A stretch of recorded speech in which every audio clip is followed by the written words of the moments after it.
పాద చరణార విందాలకు ప్రణామం. ప్రణామం మాత.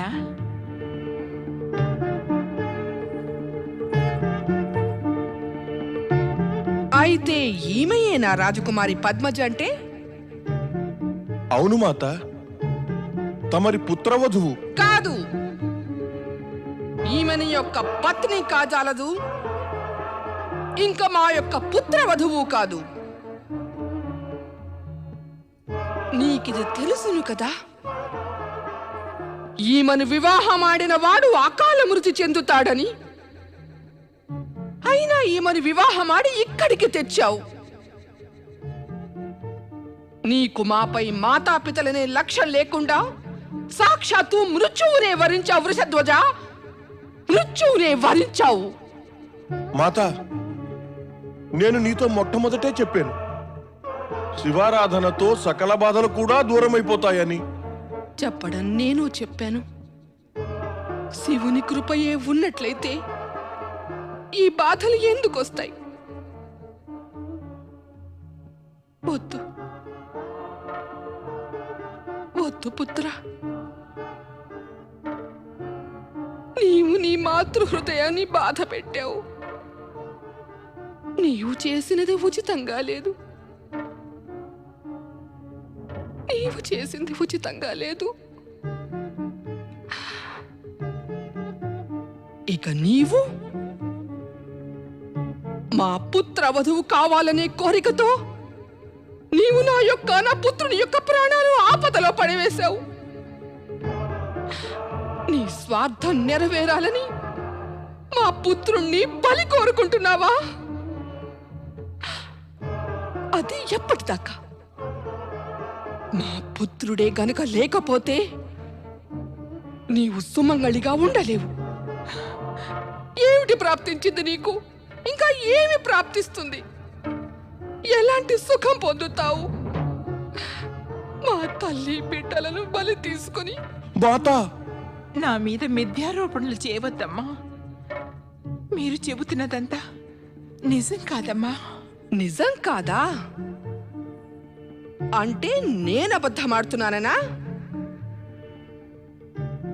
అయితే ఇది నిజం కాదా? ఏ పురుషుడు నిన్ను చూస్తాడో అతడొక సంవత్సరంలోగా మృత్యుప్రాప్తి చెందుతాడన్నది ఈ అప్రియ సత్యం నీ శిరస్సుపై ఆవహించలేదా? అయితే నీవు శాపగ్రస్తురాలివి కావా? చెప్పు. అయితే ఇందులో నా దోషం ఏమిటమ్మా? కానీ నా స్వార్థానికై మీ పుత్రుని వివాహం ఆడానన్నది నిజం కాదమ్మా, నిజం కాదు. అయితే ఇతన్ని ఎందుకు వివాహమాడావు? ఏ ఇతడు కాక అన్యులెవరూ దొరకలేదా నీ జీవితానికి? చివరికి ఇతడే మిగిలాడా నీవు వివాహమాడడానికి? శాంతం వహించు మాత. లేదు, నేను శాంతం వహించను. నీవు మధ్యలో మాట్లాడకు, ఏమీ చెప్పకు. మాత, నీవు వివాహం చేసుకున్న దోషం పద్మజ మీదే ఎందుకు వేస్తున్నావు? జరిగిన దానికి బాధ్యుడను నేనే, ఆమె నిర్దోషియే. మీరిరువురు నిర్దోషులే.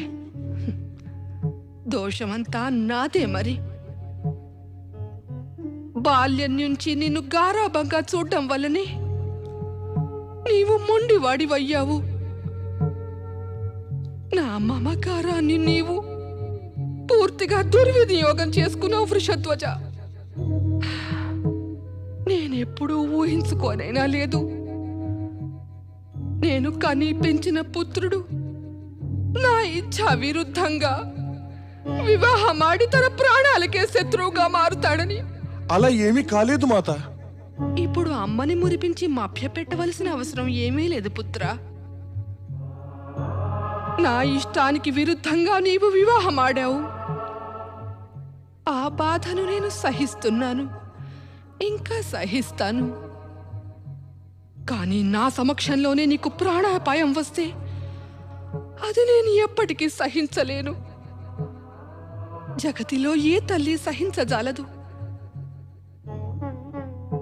అందువల్ల ఇప్పుడు మీరిద్దరూ నాపై దయతో ఈ స్థానాన్ని, ఈ భవనాన్ని, ఈ రాజ్యాన్ని వదిలిపెట్టి వెళ్ళిపోండి. మేము ఎక్కడికి వెళ్ళం మాత? ఎక్కడికైనా వెళ్ళండి.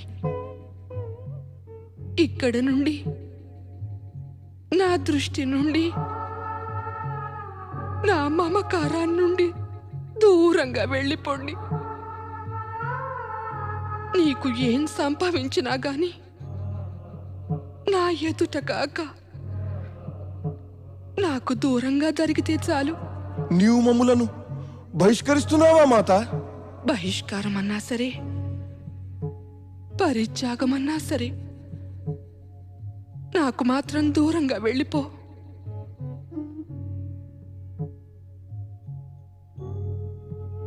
అమ్మా, నేను శాపగ్రస్తురాలిని. నా దోషానికి దండన మీ పుత్రుడు ఎందుకు పొందాలి? నేను ఒంటరిగానే ఇక్కడి నుండి వెళ్ళిపోతాను. మీ పుత్రుణ్ణి మీ వద్దనే ఉండనియండి. వద్దు పద్మజ, వద్దు. నేను నిన్ను ఒంటరిగా వెళ్ళనీయను. ఏమిటా అభిశాపం? ఎలాంటి దండన? దోషం నీది కాదు, నాది కాదు. ఇదంతా కూడా పూర్వజన్మ కర్మఫలం. పూర్వజన్మలో కలిసి ఉన్నట్టయితే దాని ఫలితాన్ని అనుభవించేందుకు ఈ జన్మలో కూడా మనం కలిసే ఉందాము. వద్దు రాజకుమారా, వద్దు. మీ మాత హృదయాన్ని దుఃఖపెట్టకండి. ఇంకా నా మనస్సులోని దుఃఖాన్ని నీవు తీర్చను లేవు, భగవంతుడు తీర్చలేడు. ఏ ప్రకారంగా మీరు వివాహం చేసుకుని జన్మ జన్మాంతరాలు కలిసి ఉండేందుకు నిశ్చయించుకున్నారో అదే ప్రకారంగా దుఃఖాన్ని నేను వరించుకున్నాను. అది నన్ను మృత్యు పర్యంతం విడనాడదు. వెళ్ళండి మీరిద్దరు, వెళ్ళిపోండి. కానీ అమ్మ, నేను చెప్పాను కదా, నేను నా కళ్ళ ముందరే నా పుత్రుని మృత్యువు ఎన్నటికీ చూడలేను. వెళ్ళిపోండి, ఇద్దరు వెళ్ళిపోండి ఇక్కడి నుండి.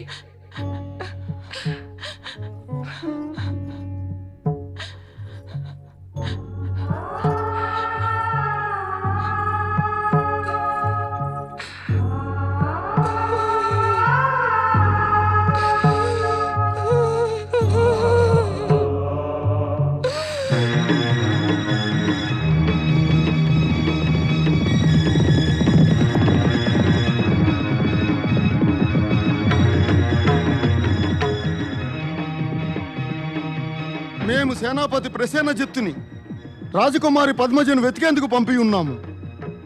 కానీ ఇప్పుడు ఇద్దరిని వెతకవలసి వస్తోంది. రండి. ఇప్పుడు ఏమవుతుంది? మనం ఎక్కడికి వెళ్ళాలి? ఆ పరమేశ్వరునికే తెలుసు ఇప్పుడు ఏమవుతుందో, మనం ఎక్కడికి వెళ్ళాలో.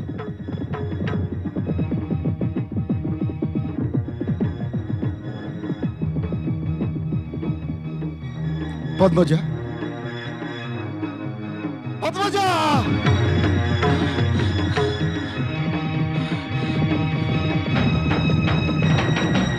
పితాశ్రీ కోపంలో ఉన్నారు, త్వరగా పదండి.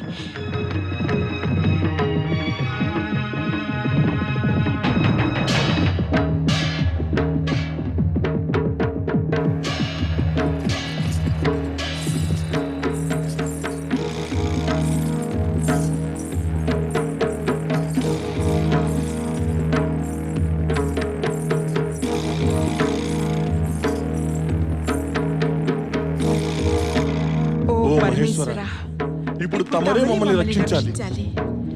ఓం నమః శివాయ.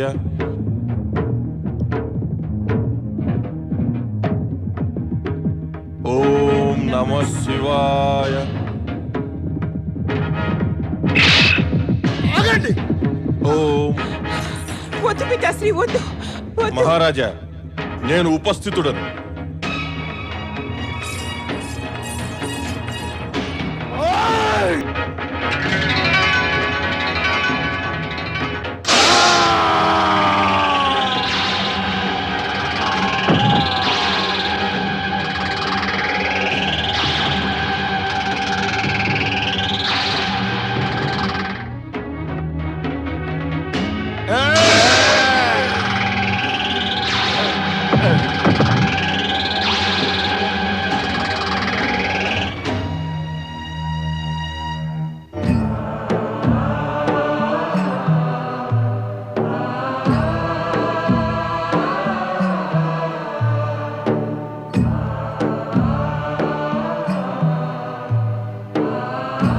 ఓ పరమేశ, ఓ కృపానిధి, తమరు వృషధ్వజుడు, పద్మజ వారి మాతాపితలకు అలా కఠోర పరీక్ష ఎందుకు పెట్టారు?